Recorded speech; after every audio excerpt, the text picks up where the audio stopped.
திரு இயக்குனர் நீலகண்டன் அவர்கள் எழுதிய ஒரு சரித்திர கற்பனை நாடகம். அதுதான் இந்த வீடியோல கேட்க போறோம். நாடகத்தோட தலைப்பு பாத்தீங்கன்னா இன்பவல்லி. இயக்குனர் நீலகண்டன் ரொம்ப ரொம்ப பிரபலமான ஒரு திரைப்பட இயக்குனர். நிறைய திரைப்படங்கள் எழுதியிருக்காரு. பழைய இயக்குனர். பழைய படங்கள் நிறைய இருக்கு. குறிப்பா மக்கள் திலகம், புரட்சி தலைவர் எம்ஜிஆர் அவர்களுடைய படங்கள், நிறைய படங்கள் அவர் இயக்கி இருக்காரு. ரொம்ப பாப்புலரான ஒரு இயக்குனர். அவர் எழுதின ஒரு சரித்திர நாடகம் தான் இது. அத தான் இப்போ இந்த வீடியோல இருந்து நம்ம ஸ்டார்ட் பண்றோம். இது நாடகம் அப்படிங்கிறதுனால நீங்க ஆடியோ அண்ட் வீடியோ 2யுமே கவனிக்கணும். ஏன்னா ஒவ்வொரு தடவையும் நம்ம கேரக்டர் நேம சொல்லி சொல்லி சொல்ல முடியாது இல்லையா? ஆனா அது கிளியரா நான் அ இது ஸ்க்ரீன ரெடி பண்ணியிருக்கேன். உங்களுக்கு ஸ்லைடு வரும். அத நீங்க அதையும் கவனிச்சுக்கிட்டு ஆடியோவையும் கேட்டுட்டு வந்தீங்கன்னா, எந்த கேரக்டர் பேசுது அப்படிங்கிற மாரி சொல்லலாம். ஏன்னா கதையாக இருந்ததுன்னா, நம்ம இவர் சொன்னார், அவர் கூறினார் அப்படின்னு சொல்லலாம். இதுல அது வராது இல்லையா? அந்த கேரக்டர் பேசுற மாரி டிஸ்கஷன் அப்படியே வந்துகிட்டே இருக்கும். அதனால ஆடியோ, வீடியோ 2யுமே நீங்க கேளுங்க. இப்ப இன்பவல்லி கேட்கலாமா? பகுதி 1. இப்போ முதல்ல அறிமுகம். யார் யாரெல்லாம் இந்த நாடகம் ஃபுல்லா வராங்க அப்படிங்கிறத நம்ம பார்த்துருவோம். பாண்டியன், அதாவது பாண்டி நாட்டு அரசன். சேரன் மாந்தரல் சேரல் இரும்பொறை, அதாவது சேர நாட்டு அரசன். நெடுமாறன், வில்லவன், பாண்டியனின் நண்பர்கள். மதிவாணர், சேரனுடைய அமைச்சர். பாண்டிமாதேவி, பாண்டியனின் தாய். இன்பவல்லி, அதாவது இந்த நாடகத்துடைய கதாநாயகி, நாடகத் தலைவி. பாண்டியன் மனதை கெடுக்க சேரனால் அனுப்பப்பட்ட ஒரு நாட்டியக்காரி. பாண்டியனை காதலித்தவள். இன்னொரு கேரக்டர் சுந்தரி, இன்பவல்லியின் தோழி. சேரனால் பாண்டி நாட்டுக்கு இன்பவல்லியுடன் அனுப்பப்பட்டவள். குமாரி, பாண்டியன் தங்கை. இன்பவல்லியும் சுந்தரியும் செய்த சூதை அறிந்து வெளிப்படுத்த முயன்றவள். மற்றும் புலவர், சேனாதிபதி, பாண்டியனுடைய அமைச்சர், வேலைக்காரர் முதலியோர். நாடகம் நிகழுமிடம் பெரும்பான்மை பாண்டி நாடு, சிறுபான்மை சேர நாடு. அதிகமான நாடகம் முழுசா அதிகமா நடக்கிறது பாண்டிய நாட்டுக்குள்ள. கொஞ்சம் சேர நாட்டுக்குள்ள நடக்கிற மாதிரி இருக்கு. ஓகேவா? கேட்கலாமா? காட்சி 1. கலா மண்டபம். பாண்டிய மன்னனும் அவனுடைய நண்பர்களான நெடுமாறனும் வில்வனும் உட்கார்ந்திருக்கின்றனர். நாட்டியம் நடந்து கொண்டிருக்கிறது. சேவகன் மூவருக்கும் மதுவை ஊற்றி கொடுத்து கொண்டிருக்கிறான். நாடகம் முடிந்ததும் நாட்டியக்காரி ஒரு புறமாக நிற்கிறாள். ஆஹா, எவ்வளவு மதுரமாக இருக்கிறது! அதனால்தான் இதற்கு மது என்று பெயர் வைத்திருக்கிறார்கள். நாட்டியக்காரி எங்கே? இதோ இங்கே இருக்கிறேன் பிரபு. வில்வலன் கோதை, ஏன் அரசே, இன்று நாட்டியம் வெகு அற்புதம் அல்லவா? ஆமாம் பிரபு. நெடுமாறா, உனக்கு எப்படி இருந்தது? நன்றாக இருந்ததல்லவா? ஆம் பிரபு. அறியாமலா நாட்டியத்தை கலைகளின் சிகரம் என சொல்லுகிறார்கள்? சரியாகச் சொன்னாய் நண்பா. நாட்டியம் இன்னும் சிறிது நேரம் நடக்கட்டுமே. அப்படியே பிரபு. மறுபடியும் நாட்டியம் நடந்து முடிகிறது. நாட்டிய ராணி, நீ ஊற்றிக் கொடு இந்த மதுவை. நாட்டியக்காரி மதுவை ஊற்றிக் கொடுக்கிறாள். பெண்ணே, வளையல்களின் கிண்கிணி ஒளியோடு உன் செங்காந்தல் கரத்தால் புன்முறுவல் தவள நீ மதுவை ஊற்றிக் கொடுக்கும் போது இந்த மது புதுமையான சுவையை பெற்றுவிடுகிறது. நீயும் சிறிது பருகு. நாட்டியக்காரியும் மதுவை சற்று ஊற்றி குடிக்கிறாள். பிரபு, ஆஹா, என்ன ருசி!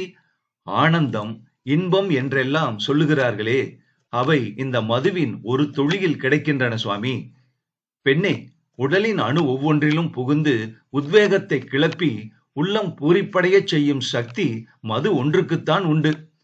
அதுவே பேரின்பம் அரசே. உண்மை உண்மை. இன்பத்தை தேடி சிலர் எங்கேயோ போகிறார்களே, அவர்கள் உண்மையை உணராதவர்கள். மங்கையரின் மையலிலும் மதுவின் மயக்கத்திலும் தானே இன்பம் இருக்கிறது. தன் தளிர் கரங்களால் நீ அள்ளி வழங்கிய அமுத பிரவாகமான மது உடலை பேரின்பத்தில் ஆழ்த்துகிறது. சிறிது செவிக்கும் இன்பம் வழங்கு. நல்ல யோசனை பிரபு. நாட்டியக்காரி பாடுகிறாள். ஆஹா, பாடகி, உனக்கு என்ன வேண்டும் கேள், நான் கொடுக்கிறேன். பாண்டிய மன்னனின் அன்புக்கு பாத்திரமானவள் என்ற பெருமை ஒன்றே எனக்கு போதும் பிரபு. புலவர் முன்றோரையார் வேகமாக அங்கே வந்து நிற்கிறார். யார்? பாண்டியா, உன் கருத்தை மறைத்த திரை கண்களையும் மறைத்து விட்டது போலும். புலவர், ஆம், உன் அவைக்கள புலவன்தான். பாண்டியா, பார்க்க சந்தர்ப்பம் இல்லை என்றா சொல்லி அனுப்பினாய்? பாண்டிய வம்சத்தின் பரம்பரையில் புலவனை காண காவலனுக்கு சந்தர்ப்பம் இல்லாமல் போனதுண்டா? புலவரே, ஆ, இதென்ன காட்சிகள்! நான் வழி தவறி வந்து விட்டேனோ? ஏன், மன்னனை காணத்தானே வந்தீர்கள்? அரசனின் கலா மண்டபத்தில் இருந்த கடுஞ்சொற்களும் நாசியை துளைக்கும் நாற்றமும். போர்க்களத்தில் புலால் நாற்றம் வீசுவது இயற்கைதானே புலவரே. மலருள்ள இடத்தில் மனம் இல்லாதிருக்குமா? பாண்டியா, மாட்சிமை மிக்க மணிமகுடம் சூடிய நீ நாட்டை ஆட்சி செய்ய வேண்டி இருக்க உன்னை ஆட்சி செய்கிறது இந்த மது. உன்னுடைய பொறுப்பற்ற தன்மையில் உன் தந்தையின் பெயருக்கு எத்தகைய களங்கத்தை ஏற்படுத்துகிறாய் என்று அறிவாயா நீ? லட்சிய பாதையை நோக்கி செல்ல வேண்டிய உன் வாழ்க்கை. புலவரே, வாழ்க்கை பல கிளைகள் கொண்ட நதி. ஆம், அது ஒரு வழியில்தான் ஓடும் என்று எதிர்பார்க்க முடியாதல்லவா? பொன்னையும் மணியையும் சந்தன மலர்களையும் அடித்துக் கொண்டு வந்த அந்த நதி சேரும் சகதியுமாக மாற இடம் கொடுத்து விட்டாயே பாண்டியா. அந்த சேற்றில் விளைந்த செந்தாமரையில் அமர்ந்து தேனை குடித்த வண்டு மந்த மாறுத தென்றல் காற்றிலே வெறிகொண்டு தள்ளாடுவதில் வியப்பில்லை புலவரே. சந்தர்ப்பம் தெரியாது உள்ளே நுழைந்து நீங்கள் சாத்திரம் பேசுவதுதான் வியப்பாக இருக்கிறது. ஆம், உங்கள் வார்த்தையும் சூழ்நிலையும் நான் இப்பொழுது இங்கு வந்ததை மட்டும் தவறு என்று சொல்லவில்லை, இனிமேலும் இங்கு வருவது தவறு என்று அறிவிக்கின்றனவோ? பாண்டியா, நான் போகிறேன். பாண்டியா, மீண்டும் சொல்கிறேன், தமிழ்ச்சங்கம் தோன்றிய இடம் இது. நீதி வழுவாத மன்னர்கள் ஆண்ட இடம் இது. குடிகளுக்காகவே கோலேந்திய கொற்றவர்கள் மரபில் தோன்றிய நீ, கல்விக்கும் கலைக்கும் உழைக்க வேண்டிய மன்னனாகிய நீ, மக்களின் முன்னேற்றம் ஒன்றையே சிந்திக்க வேண்டிய பொறுப்புடைய நீ, ஆட்சி பீடத்தை களியாட்ட மந்திரமாக்கி வெறியாட்டம் ஆடுகிறாய். நான் வருகிறேன். புலவர் விரைந்து செல்கிறார். மன்னனும் நண்பர்களும் கேலியாக நகைக்கின்றனர். திரை விழுகிறது. காட்சி 2. பாண்டிமா தேவியின் அந்தப்புறம். பாண்டிமா தேவியும் அமைச்சரும் அமர்ந்துள்ளனர். தமிழ் கன்னிக்கு புத்தம் புதிய அணிகலன்களை சூட்டிய இந்த பாண்டிய நாட்டின் மன்னனா, என் மகனா அவைக்கள புலவரை எள்ளி நகையாடுவது? ஆமாம் தேவி. அவர் உள்ளம் நோவது தமிழ் அணங்கின் உள்ளம் புண்படுவதை போன்றதல்லவா? அவர் எவ்வளவு மனம் கசிந்து என் குமாரனின் நடத்தையை எடுத்துரைத்தார். அவருடைய சொற்கள் கல்லில் கீறிய கோடுகள் போல் என் உள்ளத்தில் படிந்து துன்பப்படுத்துகின்றன அமைச்சரே. தேவி, தாங்கள் வருந்த வேண்டாம்.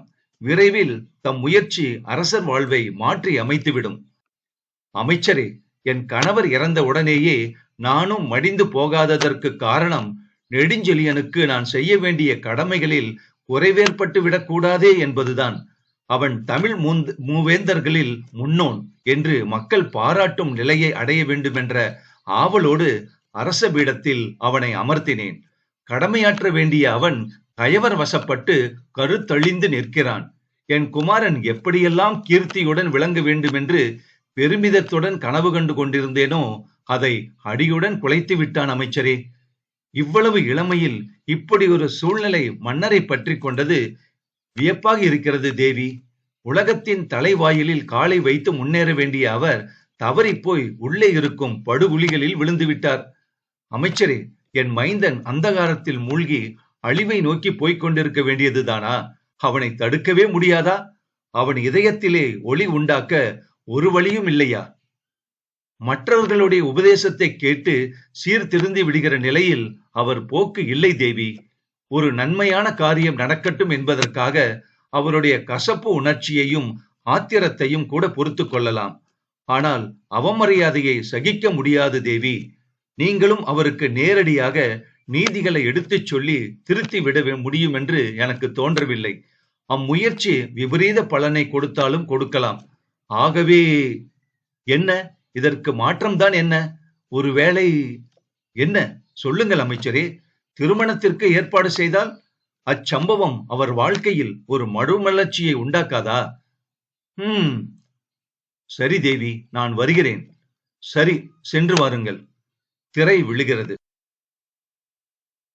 காட்சி 3. சேரன் மாந்தரஞ்சேரல் இரும்பொறையின் ஆலோசனை மண்டபம். சேரனும் சேனாதிபதியும் அமைச்சர் மதிவாணரும் அமர்ந்துள்ளனர். பாண்டிய நாட்டின் புகழ் நாடெங்கும் பரவி வருவதை கண்டீர்களா சேனாதிபதி? பாண்டிய நாட்டின் ஆட்சி முறையை பற்றி நம் நாட்டினரும் அல்லவா புகழ்ந்து பேசுகிறார்கள். இந்த புகழுக்கு காரணமாய் விளங்குபவர் பாண்டிமா தேவி அரசே. ஆம், அவளேதான். இந்த சேரனை அவமதிப்பதாக அவள் எண்ணம் போலும். தமிழ் சங்கமாம். புலவர்களுக்கு உணவும் உடையும் கொடுத்து ஆராய்ச்சி செய்ய சொல்லி இருக்கிறார்களாம். அந்த புலவர்கள் அவர்களை பற்றி அவர் முற்றும் புகழ்வதிலே என்ன வியப்பு? இப்பொழுதெல்லாம் நிர்வாக அதிகாரிகளை ஆட்சி பீடத்தில் இருந்து நியமிப்பதில்லையாம். உடவோலை மூலமாக பொதுமக்களை தேர்ந்தெடுக்கிறார்களாம் அரசே. ஆம், இப்படி அவர்கள் செய்யும் தவறுகள் பல. ஏழைகளுக்கு தரிசு நிலங்களை விநியோகம் செய்வதாம். நிலங்களை உழுது பண்பட்டு பயன் கிடைக்கும் காலம் வரை வரி கிடையாதாம். அதுதான் அரசாங்க முறையின் அழகு. பெண்ணின் மேற்பார்வையில் ஆட்சி நடக்குமானால் இப்படிப்பட்ட தவறுகள் நடப்பது இயற்கைதானே. இந்த ஆட்சி முறையைத்தான் புலவர்களும் பாமரர்களும் புகழ்ந்து பேசுகிறார்கள். இந்த புகழ் மொழிகளை இனியும் என்னால் பொறுத்து கொண்டிருக்க முடியாது. பாண்டியனை பற்றி இனி யாரும் புகழ்ந்து பேசக்கூடாது என்று ஒரு உத்தரவிட்டால் என்ன பிரபு? செய்யலாம் சேனாதிபதி. மதிவாணரே, நீங்கள் ஏன் மௌனமாக இருக்கிறீர்கள்?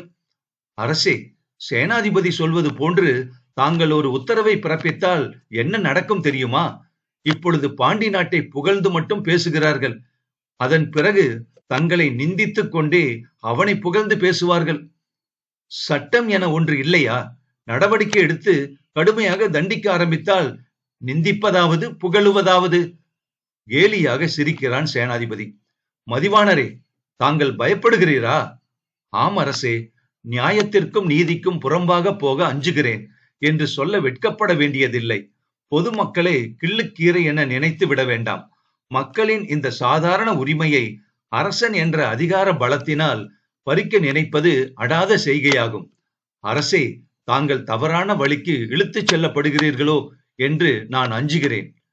மதிவாணரே, நீர் சொல்லும் வழிதான் என்ன?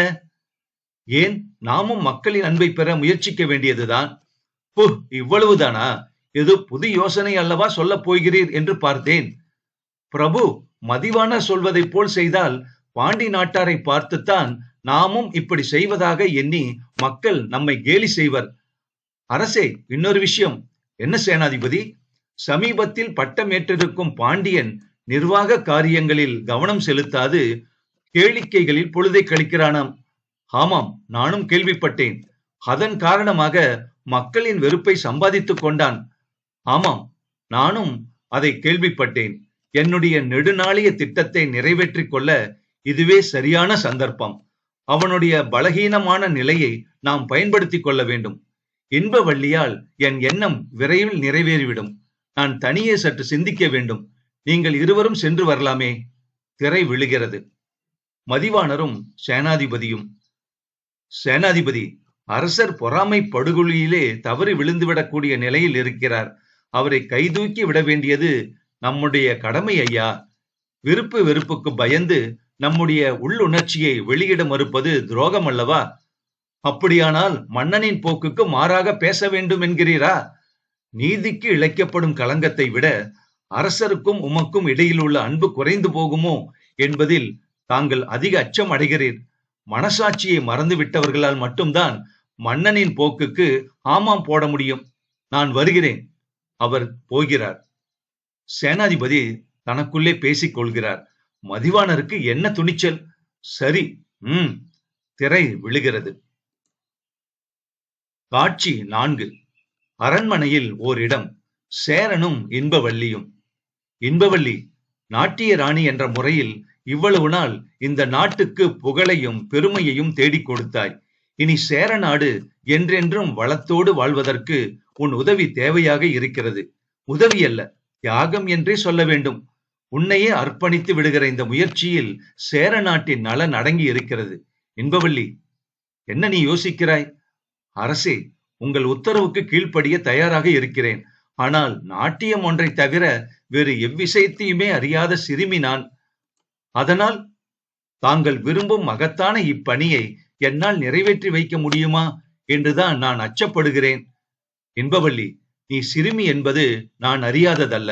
சேர நாட்டின் கலா பொக்கிஷமாகிய உன்னை இந்த பயங்கர முயற்சியில் ஈடுபடுத்துவதற்கு முன் நான் எவ்வளவு தூரம் யோசித்திருப்பேன் என்பதை நீ அறிய மாட்டாய். உன்னால் தான் இக்காரியத்தை வெற்றிகரமாக முடிக்க முடியும். கவிச்செல்வம் உருக்கொண்டது போன்ற உன் அழகு, மார்பகத்தின் விம்முதல், தோள்களின் வளைவு, இடையின் இன்பமயமான நெளிவு அனைத்தையும் உனக்கு கணவனாக வரப்போகிற யாரோ ஒருவனுக்கு அர்ப்பணிப்பதை விட இந்த நாட்டின் நன்மைக்காக தியாகம் செய்வது அழியாத கீர்த்தியை கொடுக்குமல்லவா? அரசே, பறவையை வலையில் சிக்க வைப்பதற்கு முன் வேடன் தானிய இரையை வீசி எறிவது போன்ற இந்த முயற்சியில் சிறுமியாகிய நான் ஈடுபடுவதன் காரணமாக விபரீதம் நேர்ந்துவிடக் கூடாதே என்று அஞ்சுகின்றேன். இப்படி சொல்லுவதால் நாட்டுப்பற்றில் மற்றவர்களை விட நான் குறைந்தவளோ என்று தாங்கள் நினைக்க வேண்டாம். என்பவள்ளி, நான் தீர யோசித்துத்தான் இந்த முடிவுக்கு வந்திருக்கிறேன். களியாட்டங்களில் தன் பொழுதை செலவிட்டு வரும் பாண்டியன் உன் விழிகளின் மின்வெட்டில் மயங்கி விடுவான். நீ ஒருத்தியே இதற்கு தகுதியானவள். அரசே, தங்கள் கட்டளைக்கு நான் கீழ்ப்படுகிறேன். ஆனால் சிறிதும் அரசியல் ஞானமில்லாதவள் நான். அதை பற்றி நீ கவலைப்பட வேண்டியதில்லை இன்பவள்ளி. நல்ல அரசியல் அனுபவம் உள்ள சுந்தரியையும் உன்னுடன் அனுப்புகிறேன். தங்கள் உத்தரவு பிரபு. இதனால் உனக்கு எவ்வளவு பெரிய பரிசு கிடைக்கப் போகிறது என்பதை விட இது உன் நாட்டிற்கு செய்யும் எத்தகைய சேவை என்பதை நீ உணர்வாய்.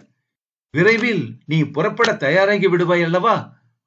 ஆம் பிரபு, நாளையே வேண்டுமாயினும் நான் புறப்படுகிறேன். வெற்றி எனதே. என்பவள்ளி, உன்னை பெற்ற இந்த நாடு ஒரு நாளும் சிறுமைப்படாது. கூறிவிட்டு நகைக்கிறான் மன்னன். திரை விழுகிறது. காட்சி 5. அரச சபை. பாண்டியனும் இன்பவள்ளியும். இன்பவள்ளி நாட்டியமாடி களைத்து நிற்கிறாள். இன்பவள்ளி, இதோ இந்த ரத்தினம் இழைக்கப்பட்ட பொன் ஆசனத்திலே வந்து உட்கார்.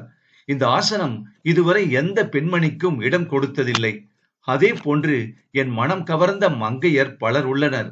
ஆனால் என் இதயத்திலே இடம் பெற்றவள் நீ ஒருத்திதான். பிரபு, வானத்தின் நிறம் மாறுவதற்காவது சற்று நேரமாகும். ஆனால் மனம் மாறுவதற்கு அந்த நேரம் கூட தேவையில்லையே. பெண்ணே, நீ கூறியது பொதுவான உண்மை. இதுவரை என் உள்ளத்திலே இப்படி ஒரு உறுதி தோன்றியதில்லை. உள்ளம் உன்னை விரும்புகிறது. இன்பவள்ளி, நீ இன்பத்தின் கொடி, என் ஆத்மாவை பரிபூரணமாக்கும் அன்பு கொடி. சுவாமி, உங்கள் மொழிகள் என் உள்ளத்திலே பாய்ந்து மோகன இன்பத்தை மூட்டுகின்றன. பிரபு, என் 16 வருட உலக வாழ்வில் இப்பொழுது நுகரும் புதுமை உணர்ச்சியை நான் இதற்கு முன் கண்டதே இல்லை. பொன்னால் ஆனதொரு பூங்கொடி நாட்டியமாடியதை நானும் இதற்கு முன் கண்டதில்லை இன்பவள்ளி. மின்னல் பெண்ணுரு கொண்டு நர்த்தனம் புரிந்ததை போன்ற உன் நடனத்தைக் கண்டு நான் மெய்மறந்தேன். வானத்து சந்திரன்தான் தன் பூரண கலைகளுடன் பூமியில் இறங்கி வந்து விட்டானோ என்று ஐயப்பட்டேன். உண்மையில் நீ ஒரு பெண் என்று அறிந்ததும் இந்த தமிழகம் பாக்கியம் செய்தது என்று எண்ணி மகிழ்ந்தேன். அரசே, புத்துணர்ச்சியின் எதிரொலி என் மனதை தடுமாறச் செய்கிறது. சரி, நான் சென்று வருகிறேன். சென்று வா. நீ செல்வதற்கு ரதம் தயாராக இருக்கிறது. அவள் வணங்கிவிட்டு செல்லுகிறாள். திரை விழுகிறது. இன்பவள்ளி. பகுதி 2. காட்சி 6. அரண்மனையில் ஒரு தனி இடம். பாண்டிமாதேவி அமர்ந்துள்ளார். அப்போது பல குரல்கள் கேட்கின்றன. மன்னர் யாரோ ஒரு நாட்டியக்காரியின் மையிலில் சிக்கிவிட்டார். இந்த நாட்டின் பட்டயங்களும் கல்வெட்டுக்களும் வைக்கப்பட்டிருக்கும் அவன களரியில் அவளுக்கு இடம் கொடுக்கப்பட்டிருக்கிறதாம். இந்த நாட்டின் பட்டயங்களும் கல்வெட்டுக்களும் வைக்கப்பட்டிருக்கும் ஆவண களரியில் அவளுக்கு இடம் கொடுக்கப்பட்டிருக்கிறதாமே. நீதிக்கும் நியாயத்திற்கும் கல்விக்கும் கலைக்கும் வாய்ந்த அமர பீடமாயிருந்த இந்த அரச பீடம் பாண்டிய வம்சத்தின் பரம்பரையில் தோன்றிய நெடுஞ்செழியனின் லீலா வினோத மண்டபமாகவே மாறிவிட்டது. அப்போது அங்கே அமைச்சர் வருகிறார். தேவி சொல்கிறார், அமைச்சரே, கேட்டீர்களா பெருங்குடி மக்கள் பேசுவதை? தேவி, களையின்று வந்து வலை வீசி விட்டால் அந்த கன்னி. கலைஞர்கள் வருவார்கள் போவார்கள், ஆனால் இவளோ? ஆம் தேவி, இவள் நெடுங்காலம் இங்கே வாழ வந்தவள் போல நடந்து கொள்ளுகிறாள்.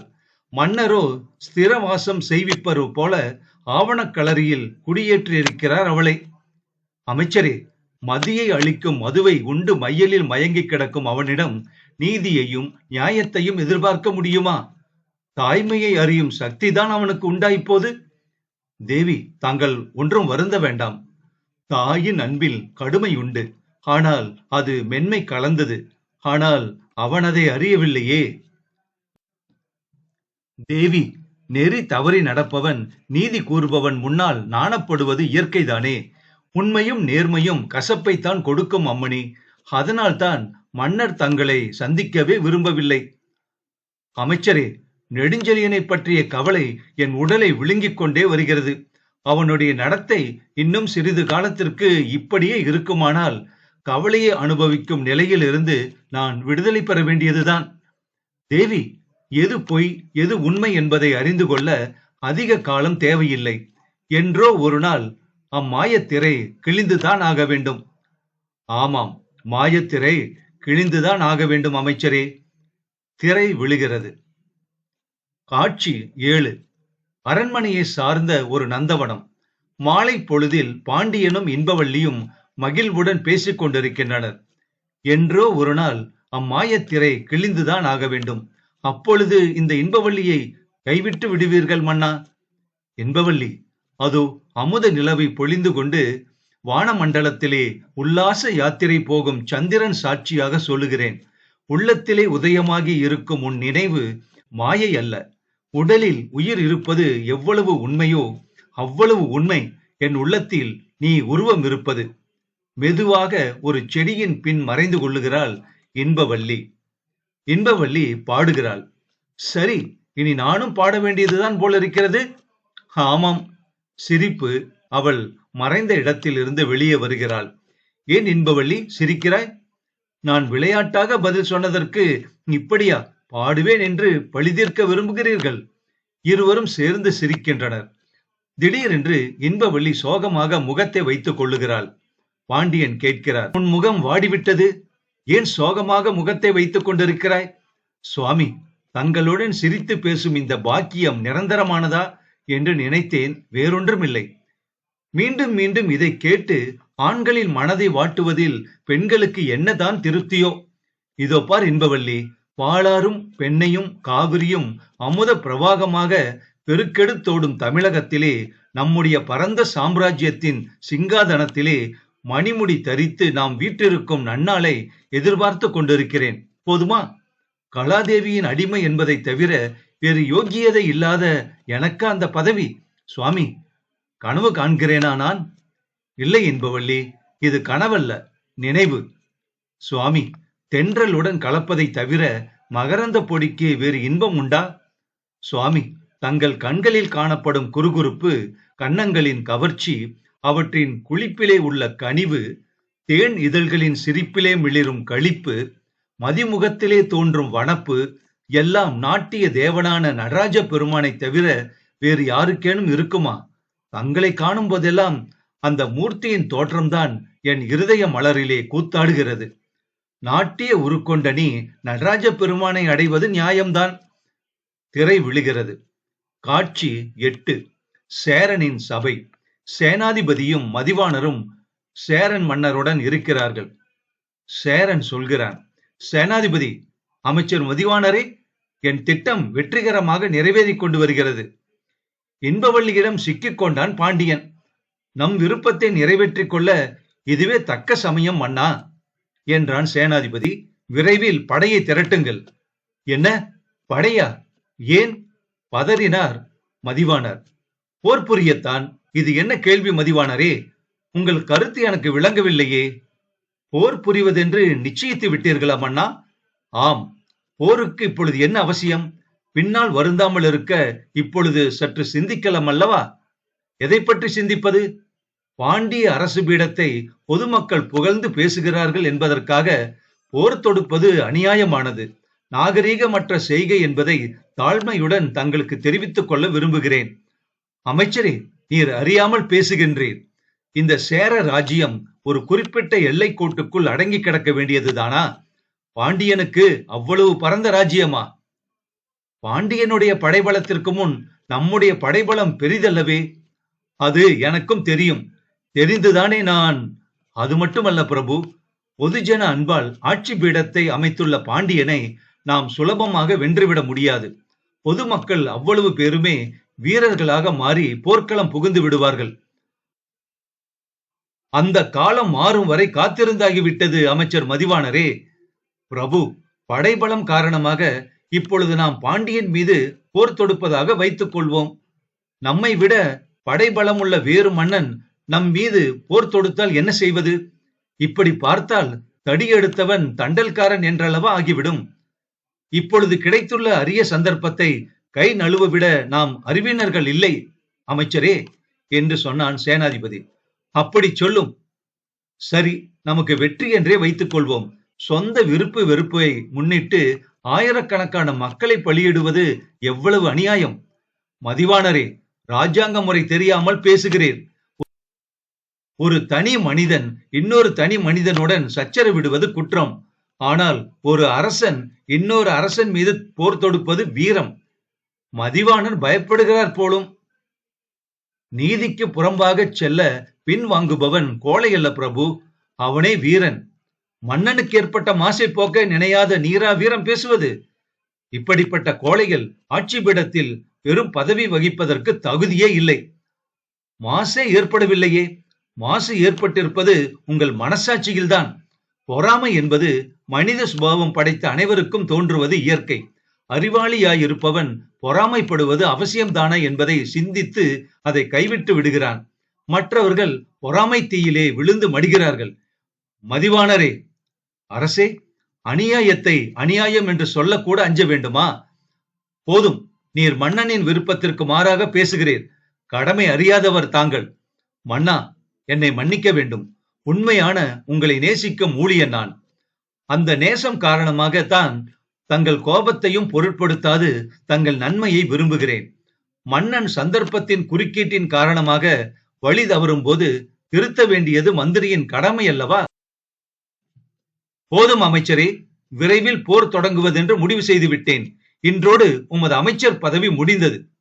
அரசே, துரும்பின் துணை பற்றி கரை சேர முடியாது. வாளை வீசுகிறீர்கள், அது திரும்பி பாயும் போது துடிதுடிக்க போகிறீர்கள். இறைவன் உங்களை காப்பாற்றுவானாக. நான் சென்று வருகிறேன். அவர் போகிறார். சேனாதிபதி, மதிவாணரின் போக்கு விபரீதமாக இருக்கிறது பார்த்தீரா? எப்பொழுதுமே அவர் சிறிது செருக்குடையவர்தான் மன்னா. போர் தொடங்குவதென்ற எனது முடிவை பற்றி உமது கருத்தென்ன? உங்கள் பரந்த லட்சியம் நான் அறியாததா பிரபு? திரை விழுகிறது. காட்சி 9. இடம் தோட்டம். சுந்தரி பாடிக்கொண்டே வருகிறாள். மற்றொரு புறமிருந்து இன்பவள்ளி வருகிறாள். சுந்தரி, என்ன இன்று ஆனந்தம் தாங்க முடியவில்லை போல இருக்கிறதே? ஆமாம், நாம் வந்த காரியத்தில் எதிர்பாராத வெற்றி வெகு சுலபத்தில் கிடைக்கும் போது. வெற்றியா? வெற்றி இல்லையா என்ன? அதுவும் இவ்வளவு எளிதில்? எதை சொல்லுகிறாய் சுந்தரி? சரிதான் போ இன்பவள்ளி. அடுத்தாற் போல எதற்காக நாம் வந்திருக்கிறோம், ஏன் வந்திருக்கிறோம் என்று கூட நீ கேட்பாய் போல் இருக்கிறதே. ராஜகுமாரி இன்னொரு புறம் இருந்து வருகிறாள்.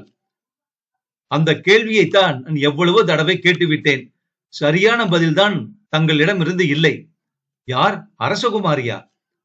ஏன் ஆச்சரியப்படுகிறாயா? என்னை எதிர்பார்க்கவில்லை போலும். தாங்கள் குறுக்கிட்டதை நாங்கள் விரும்பவில்லை என்று சொல்லவில்லையே. நீ சொல்லித்தான் நான் புரிந்து கொள்ள வேண்டும் என்ற அவ்வளவு மடமையா என்னிடம் எதிர்பார்க்கிறாய் நீ? உங்கள் புதிர்களுக்கு என்னால் பதில் சொல்ல இயலாது. எப்படி முடியும்? வெள்ளை மனமானால் பயமற்று பேசலாம். சுந்தரி சட்டென்று அங்கிருந்து போகிறாள். சுந்தரி, எங்கு போகிறாய்? ராஜகுமாரி சுந்தரியை அழைக்கிறார். அரசகுமாரி, தயவு செய்து என்னை மன்னிக்க வேண்டும். தாங்கள் காரணம் இல்லாமல் என்னை சந்தேகப்படுகிறீர்கள். நீயும் இன்பவள்ளியும் இங்கே இருப்பது இந்த நாட்டின் நன்மைக்கென்று எனக்கு தோன்றவில்லை. அரசகுமாரி என்று பதறினாள் இன்பவள்ளி. இன்பவள்ளி, உன் உருவம் பார்க்க எவ்வளவு களங்கமற்று இருக்கிறது. அதில் மாசற்ற இருதயம் இருந்திருக்கலாகாதா? இன்பவள்ளி அங்கிருந்து போகிறாள். ராஜகுமாரி அவளை பார்த்து கொண்டே நிற்கிறாள். திரை விழுகிறது. காட்சி 10. இடம் அரண்மனை. அமைச்சரும் பாண்டிமா தேவியும். பாண்டிமாதேவி, அபாயம் அரசரை நெருங்கி வந்து கொண்டிருக்கிறது. இன்பவள்ளி என்று பெயர் பூண்டு துன்ப மூட்டையுடன் தோன்றியிருக்கும் கள்ளி அவள்.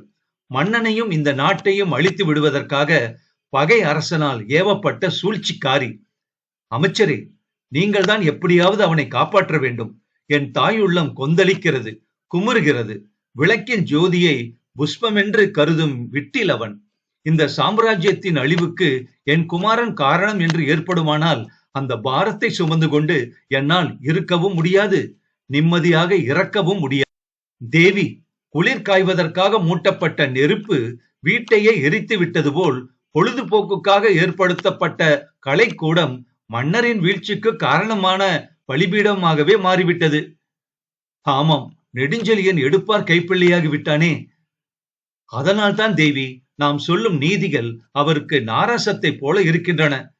இதற்கு மாற்றம்தான் என்ன அமைச்சரே? எப்படியும் அவரை காப்பாற்றியாக வேண்டும்.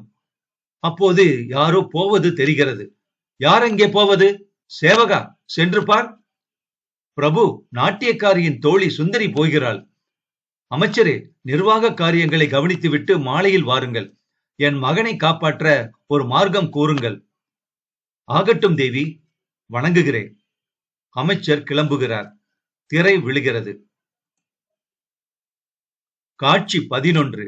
இடம் தோட்டம். பாண்டியனும் இன்பவள்ளியும் சந்திரோதயம். அப்போது, இன்பவள்ளி, சந்திரனின் தோற்றம் எப்படி இருக்கிறது பார். கடல் அரசனும் நதிகளாகிய மாதர்களும் கூடி அலைகளுக்கிடையே ஆடும் பொழுது ஒருவர் மீது ஒருவர் வீசி எறிந்து கொண்ட பூச்செண்டு மேலெழுந்தது போல் தோன்றுகிறதல்லவா? அரசே, முத்துக்களை வீசுகின்ற கடலின் முகட்டிலே முளைத்தெழுந்த நிலா இருட்டரசன் மாலையாகிய மங்கையை திருமணம் புரியும் பொழுது வைக்கப்பட்ட பொற்குடத்தை போல் இருக்கிறது. ஆமாம், அருமையான கற்பனை இன்பவள்ளி. ஓஹோ, நாணம் மேலிட்டு விட்டதோ உனக்கு?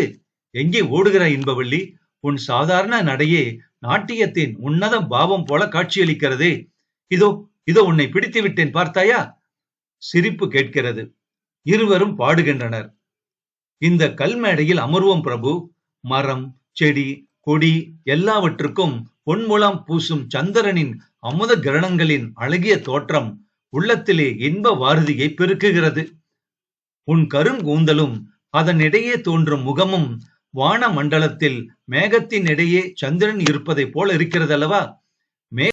மேகத்தை மின்னல் கோடுகள் பிளந்தோடுவதைப் போல உன்னுடைய கோதி முடித்த கூந்தலிலே பொன் ஆபரணங்கள் சூட்டி இருப்பது எவ்வளவு ரம்மியமாக இருக்கிறது தெரியுமா?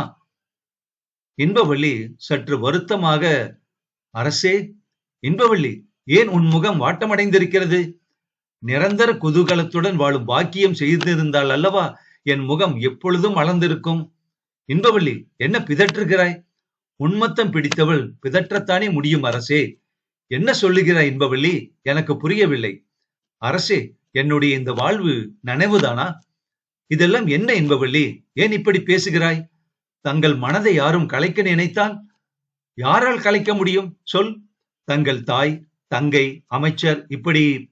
பாண்டியன் சிரித்துவிட்டு, இதற்குத்தான் பெண்களை பேதை என்கிறார்கள்.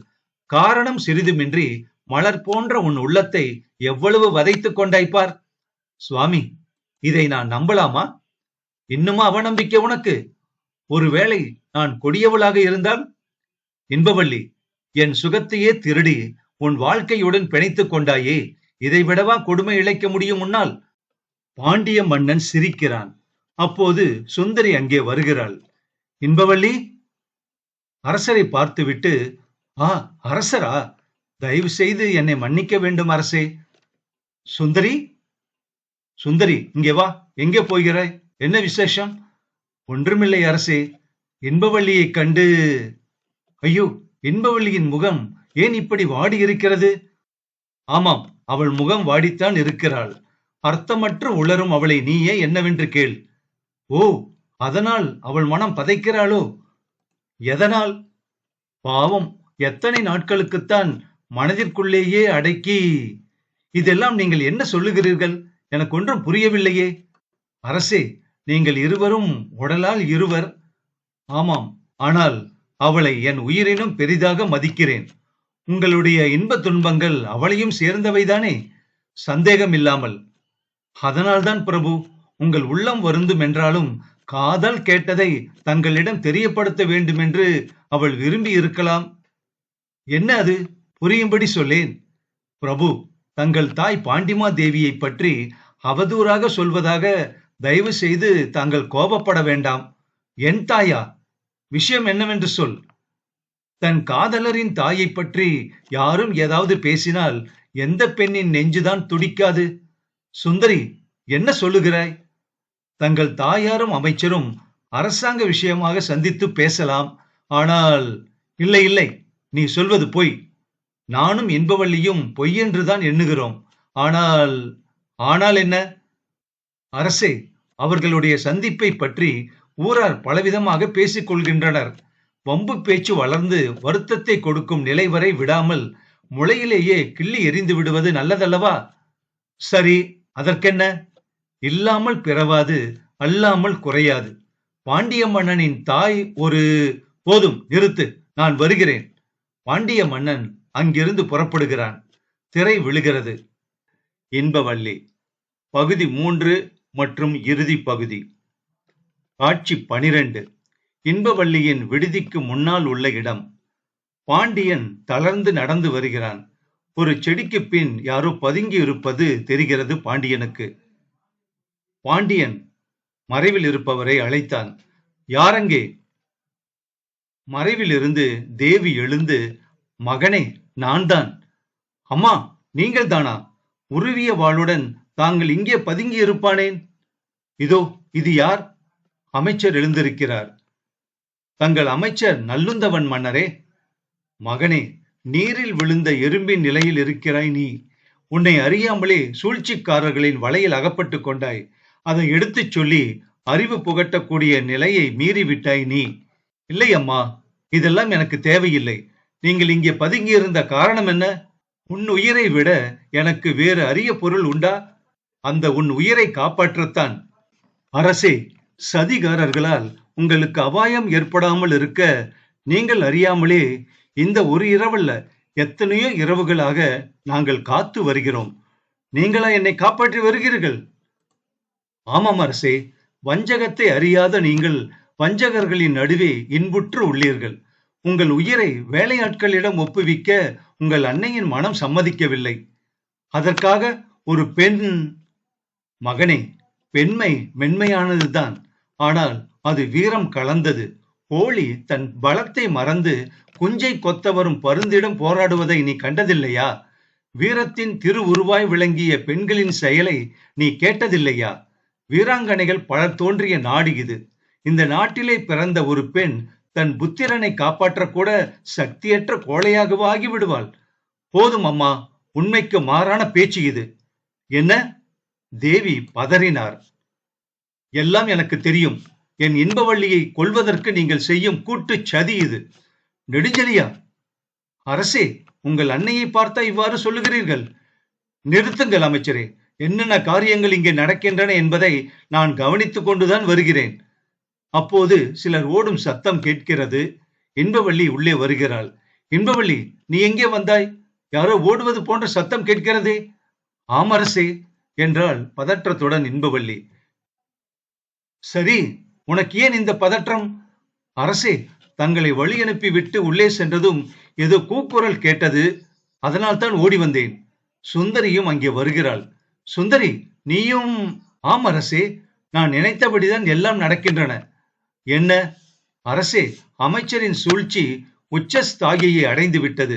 தங்கள் அன்னையை கை பொம்மையாக்கி தங்களை கொன்றுவிட்டு இந்த அரசாட்சியை கைப்பற்றுவதற்கு அவர் எடுத்துக்கொண்ட முதல் நடவடிக்கை இது. சுந்தரி, என்ன சொல்லுகிறாய்? இது பயங்கரமான பொய். அரசே, என் காதில் விழுந்த இந்த விஷயத்தை முதலில் நம்ப மறுத்தேன். நான் பெற்ற தாயே பிள்ளையை கொள்ளும் சூழ்ச்சிக்கு உடந்தையாய் இருக்க மாட்டார் என்று எண்ணினேன். ஏன் இருக்காது? நான் இன்பமாக பொழுதை கழிப்பதைத்தான் அவர்கள் விரும்பவில்லையே. அரசே, தாங்கள் இதை நம்புகிறீர்களா? இச்சதிகாரர்களுக்கு துணையாக வந்த படை வீரர்களே இப்பொழுது ஓடியவர்கள். பிரபு, உங்கள் உயிரை காப்பாற்றிக் கொள்ளுங்கள். ஆம், நான் என் உயிரை காப்பாற்றிக் கொள்ள வேண்டுமானால் இவ்விருவரும் உயிருடன் வெளியில் இருக்கக்கூடாது. அரசே, அமைச்சர் பதறினார். அமைச்சரே, இனி அவனுடன் பேசி பயன் என்ன? எது ஒளி, எது இருள் என பகுத்தறியும் சக்தியை இழந்து வஞ்சகர்கள் ஊட்டிய நஞ்சை அருந்திய அவன் நெஞ்சில் ஈரமில்லாமல் பேசுவதில் வியப்பொன்றுமில்லை. வியப்புக்கு இடமில்லைதான் அம்மா. இத்தனை நாட்கள் உங்களை சிறையில் அடைக்காமல் விட்டது. அரசியாருக்கு சிறையா? மீண்டும் பதறி பேசினார் அமைச்சர். உமக்கும் தான். அங்கும் உமது சதியை தொடர்ந்து நடத்த முயற்சிப்பீரா? தாயிடம் பேசுகிறோம் என்பதை மறந்து பேசும் அவனிடம் தர்க்கம் ஏன் அமைச்சரே? நெடுஞ்செழியா, மனித ரத்தத்தால் கழுவ வேண்டிய உன் கண்களில் படிந்துள்ள மாசை உங்கள் சிறைவாச காட்சியால் மாற்ற இயலுமா என்று பார்க்கிறேன் கூறிவிட்டு கேலியாக நகைக்கிறான் பாண்டிய அரசன். திரை விழுகிறது. காட்சி 13.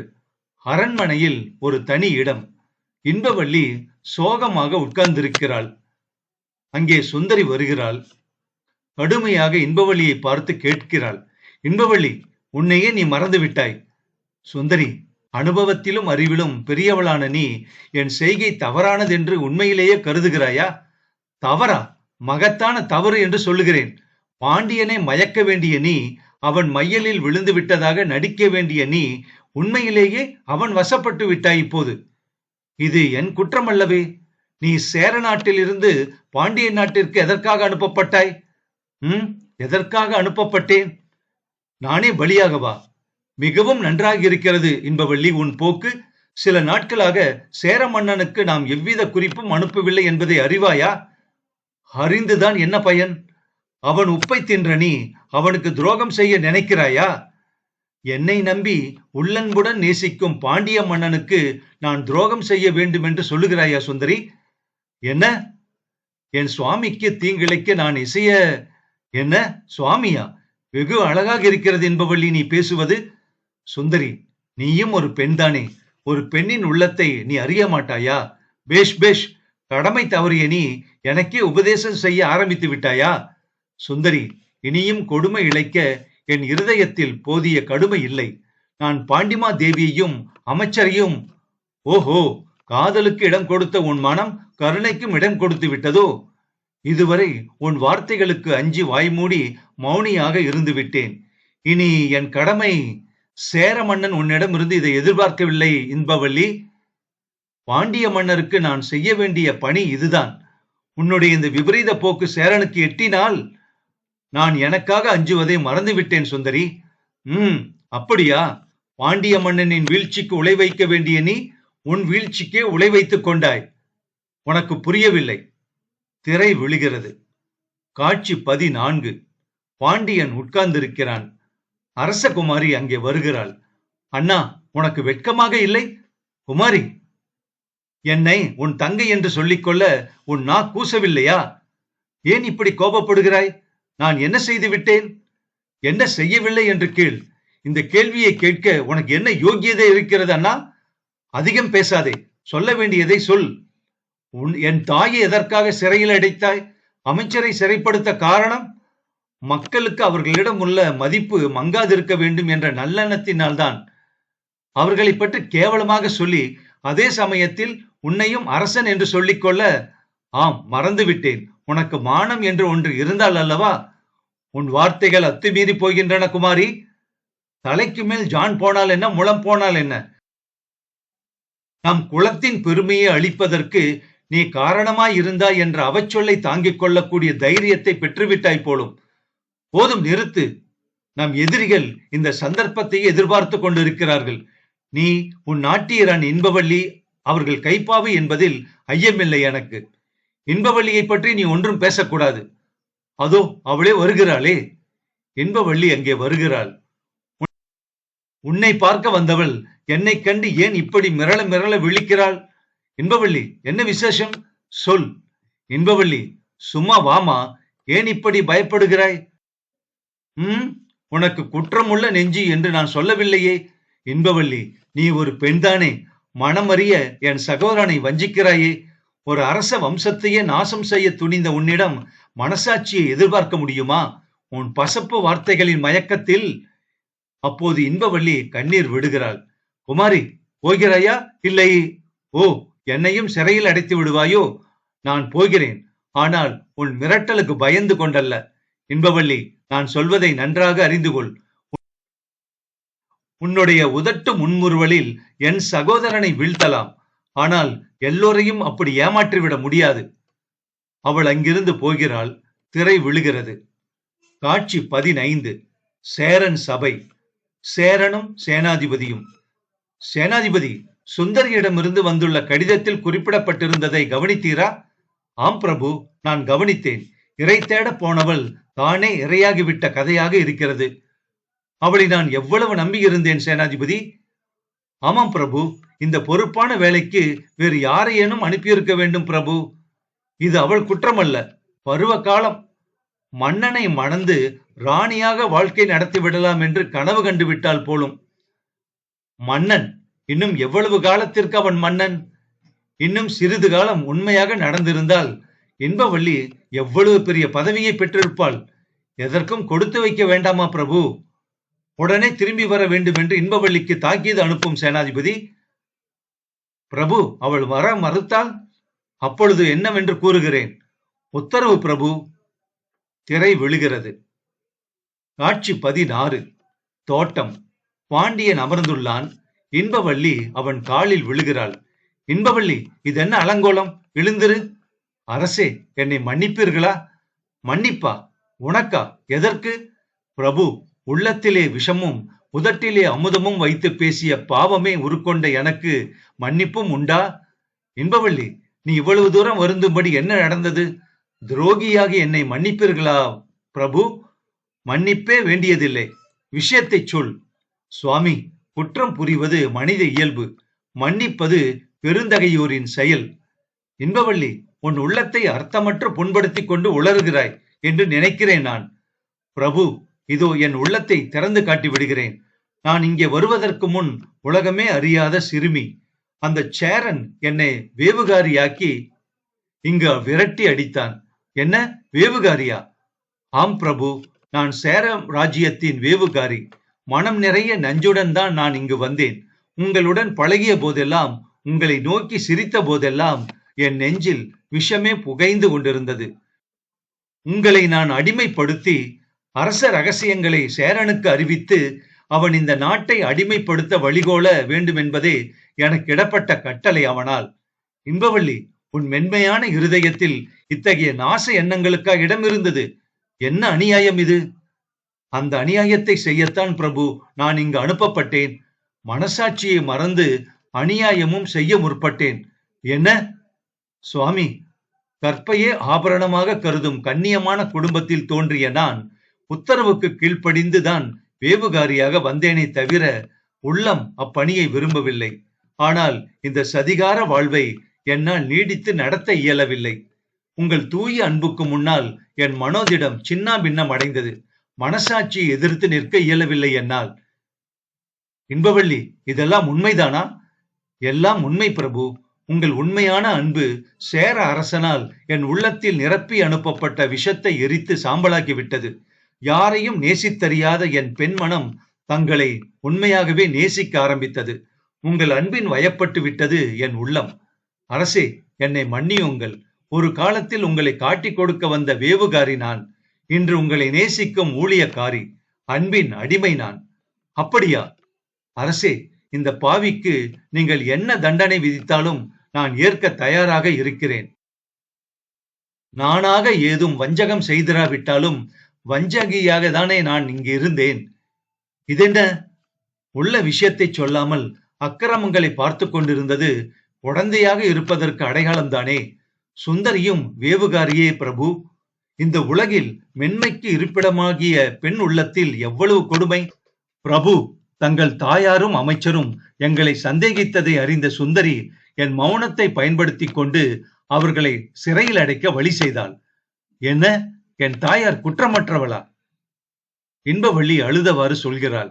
சுவாமி, இந்த சம்பவத்திற்கு பிறகு என் மனதில் நடந்த மனப்போராட்டத்தில் நான் அடைந்த சித்திரவதையை ஆண்டவனே அறிவான். பிரபு, நானே நினைந்து நினைந்து உருகி கண்ணீரால் என் பாவங்களை கழுவி விட்டேன். இன்பவள்ளி, நீ எழுந்திரு. வேலைக்காரன் அப்போது ஓடி வருகிறான். அரசே, அரசே! என்ன? தங்கள் சகோதரியை சொல், என்ன நடந்தது? சொல். நாட்டியக்காரியின் தோழி கட்டாரியால் குத்தப்பட்டு விட்டாள். என்ன என்ன? சுந்தரி குமாரியை கொன்று விட்டாளா? இன்பவள்ளி பதறினாள். அவளை பிடித்து விட்டோம். எங்கே எங்கே இருக்கிறாள்? குமாரி, குமாரி! ஓடுகிறான் பாண்டிய மன்னன். இன்பவள்ளியும் அவனை தொடர்ந்து போகிறாள். திரை விழுகிறது. காட்சி 17. ராஜகுமாரி குத்தப்பட்டு கீழே கிடக்கிறாள். வேலைக்காரர்கள், வைத்தியர், சேனாதிபதி முதலியோர் அங்கே இருக்கின்றனர். பாண்டியனும் இன்பவள்ளியும் அங்கே வருகின்றனர். குமாரி, குமாரி! பதறினான் பாண்டியன். அண்ணா! வைத்தியரே, என் தங்கையின் உயிருக்கு அபாயம் ஒன்றும் இல்லையே? இல்லை மன்னா, கத்தி குத்து பலமானதல்ல, சில நாட்களில் சௌகரியமாகிவிடும். அண்ணா, எனக்கு அபாயம் ஒன்றுமில்லை, கவலைப்பட வேண்டாம். சுந்தரியிடம் உள்ள படத்தையும் கடிதங்களையும் நான் கைப்பற்ற நினைத்த போதுதான் அவள் என்னை குத்திவிட்டு தப்பித்துக் கொள்ள பார்த்தாள். அவற்றை பாருங்கள், எல்லா ரகசியங்களும் வெளியாகிவிடும். பாருங்கள் அண்ணா. எங்கே அந்த பாதகி? இருவர் உருவிய வாளுடன் சுந்தரியை அங்கே அழைத்து வருகின்றனர். சுந்தரியாம் சுந்தரி! பெண்ணாய் பிறந்த பிசாசே, எவ்வளவு துணிச்சல் உனக்கு! என் நாட்டிற்கு நான் செய்ய வேண்டிய பணியில் யார் குறுக்கிட்டாலும் என்ன சொல்லுகிறாய் நீ? சேனாதிபதி, அவளுடைய பதில் நமக்கு தேவையில்லை. அவளிடம் இருக்கும் கடிதங்களை வாங்கி பாருங்கள். சேனாதிபதி சுந்தரியிடம் இருக்கும் கடிதங்களை வாங்கி பார்க்கிறார். அரசே, இந்த படத்தை பார்த்தீர்களா? ஆம், பாண்டிய நாட்டின் படம் அல்லவா இது? ஆம் பிரபு, பாண்டிய நாட்டின் பாதுகாப்பற்ற இடங்கள், எதிரி படையெடுத்து வரவேண்டிய வழிகள் எல்லாம் இதில் குறிக்கப்பட்டிருக்கின்றன. ஆஹா, எவ்வளவு முன்னேற்பாட்டுடன் கூடிய துணிகரமான செயல்! அவளிடம் இருக்கும் மற்ற கடிதங்களையும் பாருங்கள். அரசே, தங்களை கைது செய்யவிருந்த வேளையில் பாண்டிமா தேவியும் அமைச்சரும் சேர்ந்து அக்காரியம் நடைபெற முடியாமல் செய்துவிட்டனர் என்றும், படை வீரர்கள் ஓடிவிட்டனர் என்றும். ஐயோ, எவ்வளவு கொடிய சோதனையிலிருந்து தற்செயலாக நான் தப்பினேன். என்னை காப்பாற்றியதற்கு நான் என் அன்னைக்கும் அமைச்சருக்கும் கொடுத்த பரிசு சிறை தண்டனையா? ஐயோ! இன்பவள்ளி தங்கள் மையலில் விழுந்து தான் வந்த வேலையை மறந்துவிட்டதாகவும் அவளை விஷமிட்டு கொள்ள அனுமதி வேண்டுமென்றும் அதில் எழுதப்பட்டிருக்கிறது அரசே. ஆஹா, இவளுக்கு எவ்வளவு நெஞ்செழுத்தம்! எவ்வளவு பயங்கரமான செயலில் ஒரு பெண் இறங்கி இருக்கிறாள்! ஒரு சாம்ராஜ்யத்தையே நாசமாக்கிவிட 2 பெண்களை ஏவி இருக்கிறானே இந்த சேரன்! சொந்த பலத்தில் நம்பிக்கை இல்லாதவன் அவன். சுந்தரி, இது மரணத்துடன் போராடும் முயற்சி என்பதை அறியவில்லை நீ? இல்லை, அறிந்துதான் ஆயத்தமானேன். இன்பவள்ளியின் துரோகத்தால் நான் இன்று பிடிபட்டு விட்டேன். என் நாட்டிற்கு நான் செய்யும் பணியில் எந்த ஆபத்துக்கும் நான் தயாராகவே இருந்தேன். என் வேஷம் கலையுமானால் இதற்கு என்ன தண்டனை கிடைக்கும் என்பதும் எனக்கு நன்றாய் தெரியும். மரண தைரியம் உனக்கு! நான் அழிவதால் பெரியதொரு நஷ்டத்தை அடைந்து விடாது என் நாடு. மகத்தான ஒரு நன்மைக்கு நான் பலியாவதில் அமரத்துவ பாக்கியம் கிடைக்குமானால் அதை விட பெரும் பேறு வேறென்ன இருக்கிறது எனக்கு? என்ன ஒரு துணிகரமான பேச்சு! இவளை உரிய இடத்தில் சேர்ப்பித்து விடும். பிறகு... அப்போது ஒரு ஒற்றன் ஓடி வருகிறான். அரசே, அரசே! சேரன் நம் நாட்டின் மீது படையெடுத்திருக்கிறான். என்ன, சேரனா? ஆம் அரசே. சுந்தரி கொடுத்திருக்கும் தகவல்களை கொண்டு... சரி, யுத்த பிரகடனம் தான் என்ன? அரசே, சேர ராஜ்யத்தின் நாட்டிய ராணியான இன்பவள்ளியை தாங்கள் தூக்கி கொண்டு வந்துவிட்டதாக. அப்படியா? யுத்த பிரகடனத்திற்கு என்ன காரணம் கண்டுபிடித்திருக்கிறான் பார் இந்த சேரன். சேனாதிபதி, என்ன யோசிக்கிறீர்? சேரன் எதிர்பாராத வகையில் படையெடுத்திருக்கிறான். அவன் படைபலம்... பிரபு, சேரனின் படைபலம் எனக்கு தெரியும் என்றாள் இன்பவள்ளி. இன்பவள்ளி? ஆம் அரசே, அவனை வெல்வது எளிது. சேரனின் படைபலத்தை பற்றிய புள்ளி விவரங்கள், அவர்கள் தாக்குதலை பற்றிய ஏற்பாடுகள் எல்லாவற்றையும் சுந்தரி மூலம் நான் அறிந்திருக்கிறேன். நான் செய்த துரோகத்திற்கு இதாவது சிறு பிராயச்சித்தமாக முடியுமானால் நான் சற்று மன நிம்மதி அடைய முடியும். திரை விழுகிறது. காட்சி 18. சிறைக்கூடத்திற்கு முன்னால் தேவி, அமைச்சர், பாண்டியன் மற்றும் சேனாதிபதி. அம்மா, அம்மா, என்னை மன்னிப்பீர்களா அம்மா? மது இழந்து மகத்தான தவறுகள் பல புரிந்து விட்டேன். மாயத்திரை அருந்து விழுந்தது. நான் மதுவை மறந்தேன். அந்தகாரம் நீங்கியது. என் கண்கள் திறக்கப்பட்டன. மகனே, உன் கண்கள் திறக்க, உன் கண்களில் இருந்த மாசு நீங்க, உன் தங்கையின் இரத்தப்பெருக்கு தேவை இருந்திருக்கிறது. இப்பொழுதாவது நீ... அமைச்சரே, என்னை மன்னியுங்கள் தாங்களும். அரசே, அதெல்லாம் காலத்தின் விளைவு. நான் மறந்து விடுங்கள் தாங்கள். போர் முரசு கொட்டும் ஒளி அப்போது கேட்கிறது. சேரன் படையெடுத்து வந்து விட்டான். மன்னன் உரைத்தான். போரா? ஆமம்மா, இனிமேல் தான் ஆரம்பமாக இருக்கிறது. சேரன் ஏதோ ஏமாந்த சமயத்தில் தாக்கிவிட்டதாக எண்ணி இருக்கிறான். தாங்கள் எதிர்பார்த்தது தானா அரசே இது? ஆம், இந்த போருக்கு இன்பவள்ளி எவ்வளவு காரணம் உள்ளவளாக இருந்தாலோ நம் வெற்றிக்கும் அவ்வளவு காரணம் உள்ளவளாகவே. நீ சொல்வது விளங்கவில்லையே எனக்கு என்றாள் தேவி. வாருங்கள், அரண்மனைக்கு சென்ற பின் எல்லாம் விபரமாக கூறுகிறேன். சேனாதிபதி, அறியாமை காரணமாக போரை ஆரம்பித்திருக்கிறான் இந்த சேரன். நிரபராதிகளான வீரர்கள் பலியாவதா இந்த போரில்? முடிந்தவரை எதிரி படையினரை அழித்து விடாமல் கைது செய்யும்படி நம்முடைய படை வீரர்களுக்கு கட்டளையிடுங்கள். அப்படியே ஆகட்டும் தேவி. தங்கள் ஊழியனாக இருக்கிற ஒரே காரணத்தால் இப்பொழுது தங்களை பாராட்டி புகழ வேண்டுமென்ற என் விருப்பத்தை வெளியிட முடியவில்லை தேவி. எல்லோரும் அங்கிருந்து செல்கின்றனர். திரை விழுகிறது. காட்சி 19. பாண்டியன் சபை. பாண்டியன், தேவி, ராஜகுமாரி, அமைச்சர், சேனாதிபதி முதலியோர் அங்கே அமர்ந்துள்ளனர். இன்பவள்ளியும் அச்சபையில் அமர்ந்துள்ளாள். சேரன் நிற்கிறான். இரு மருங்கிலும் 2 வீரர்கள் உருவிய வாளுடன் நிற்கின்றனர். சேரனே, வீணே படையெடுத்து எமக்கு சேதம் விளைவித்த குற்றத்தை உம்மீது சாட்டுகிறேன். என்ன சொல்லுகிறீர்? முயற்சி தோல்வியடைந்து விட்டது என்பதை நான் ஒப்புக்கொள்கிறேன். குற்றத்தை ஒப்புக்கொள்ள மாட்டீர் போலும். உம்முடைய அறியாமை காரணமாக சேர நாட்டின் வீரர்கள் பலரை இங்கே பலி கொடுத்து விட்டீர். இல்லை பாண்டியா, என் முயற்சிக்கு அறியாமை என்று பெயர் கொடுப்பது ஒரு சுத்த வீரனுக்கு அழகல்ல. யுத்தம் காரணமாக உம் நாட்டு மக்கள் எவ்வளவு கஷ்டங்களை அனுபவித்தனர். அவற்றிற்கெல்லாம் நீரே காரணம் அல்லவா? உம் நாட்டு மக்கள் இந்த குற்றத்தை உம்மீது சுமத்துவதற்கு உரிமை உடையவர்கள் அல்லவா? இது உங்களுக்கு சம்பந்தமில்லாத விஷயம் பாண்டியா. பிரபு, ஒரு வேண்டுகோள் தங்களுக்கு. என்ன இன்பவள்ளி? அரசே, சேரர் போரில் தோற்றார். உங்களிடம் கைதியாக நிற்கிறார். போர் முறைப்படி சேர ராஜ்யம் இப்பொழுது உங்களுடையதுதான். நீங்கள் விரும்பினால் சேர மன்னரை சிறையில் அடைக்கலாம், சித்திரவதை கூட செய்யலாம். ஆனால் என்ன இன்பவள்ளி, சொல். இவரை மன்னித்து விடும்படியாக கேட்டுக்கொள்ளுகிறேன் பிரபு. நிபந்தனையின்றி அவரை விடுதலை செய்து விடுங்கள். அரசே, உங்கள் வீரம் என்றென்றும் நிலைத்து நிற்கும்.